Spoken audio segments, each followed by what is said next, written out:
Hi hello வணக்கம். இது உங்கள் சிவி ஜோன். எல்லாரும் எப்படி இருக்கீங்க? இன்னைக்கு பார்த்தீங்கன்னா சம்பவம் ஸ்டார்ட் ஆகிடுச்சு. நேற்றே எனக்கு தோணுச்சு, ஏன்னா தீபக் வந்துட்டு அந்த வீட்டு பணி டாஸ்க் நடக்கும்போது நம்ம சிவகுமார் வந்து கொஞ்சம் பார்த்து பண்ணியா அப்படின்னு கத்திருப்பார். அப்பயே அவர் டென்ஷன் ஆகிருப்பார். பட் அங்கே விளையாடும் போது தான் அந்த பதட்டம் வரும்.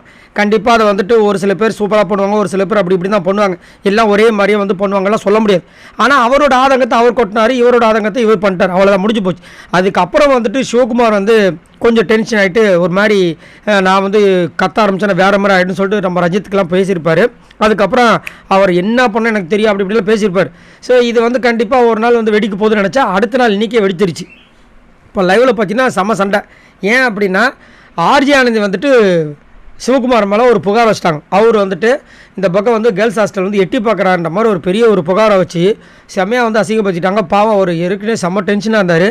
இதில் வந்து தீபக் வந்துட்டு வச்சு செஞ்சிருப்பார் போல இருக்குது. அதுக்கப்புறம் கிச்சன் ரூமில் இருக்கும்போது சிவகுமார் வந்துட்டு தீபக் கூப்பிட்றாரு, இங்கே வாங்க அப்படின்ட்டு. இந்த மாதிரி தேவையில்லாத வேலை பேசிக்காதீங்க, நல்லா இருக்காதுன்னு சொல்லிட்டு ஒரு மாதிரி பிஹேவிங் வந்து ஒரு மாதிரி ரவுடி மாதிரி பேசுகிறாரு. அப்போ நீங்கள் கேரக்டர் விட்டு வெளியே வராதிங்க, ஒழுங்காக எங்களை நடந்துக்குங்கன்னு இவர் சொல்ல, நான் கேரட்டில் இருந்து வெளியே வரல, நீ ஒழுங்காக இரு அப்படின்போது நான் எதுவும் பேசலை.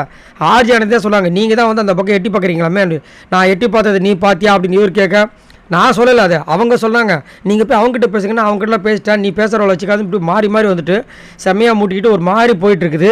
இது எங்கே போய் முடிய போது தெரியல. கண்டிப்பாக ஆனால் இது ஒரு பெரிய பிரச்சனையாக வரும். அது மட்டும் இல்லாமல் ஒரு ஆண் மேலே வந்துட்டு ஒரு ஆண் வந்து புகார் சொன்னால் அது பெரிய பிரச்சனையாக போகாது. ஒரு ஆண் மேலே ஒரு பெண் புகார் சொன்னாங்கன்னா அது என்ன பிரச்சனையே தெரியாமல் அந்த பொண்ணு வந்துட்டு இவன் மேலே கம்ப்ளைண்ட் பண்ணிட்டா தான் பிரச்சனை வரும். அது என்ன பிரச்சனையே தெரிஞ்சிருக்காது.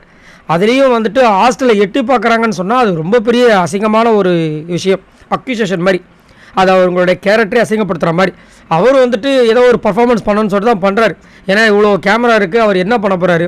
அந்த வாட்ச்மேனில் வந்துட்டு இப்படி எட்டி பார்க்கணும், வேறு கேரக்டர் அவருக்கு எதுவும் இல்லை. அந்த கேரக்டர் வந்து சுற்றி சுற்றி வரும், அவ்வளோதான். அது இன்னொரு எக்ஸ்ட்ரா ஒரு கேரக்டர் கேட்டார், அதை வந்துட்டு நம்ம ஜெஃப்ரி வாங்கிட்டார்.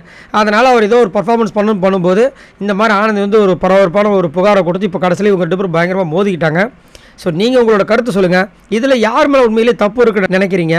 சிவகுமார் மேலேயா இல்லை தீபக் மேலேயா? மறக்காமல் கமெண்ட்ஸ் பண்ணுங்கள். பாய் நண்பர்களே.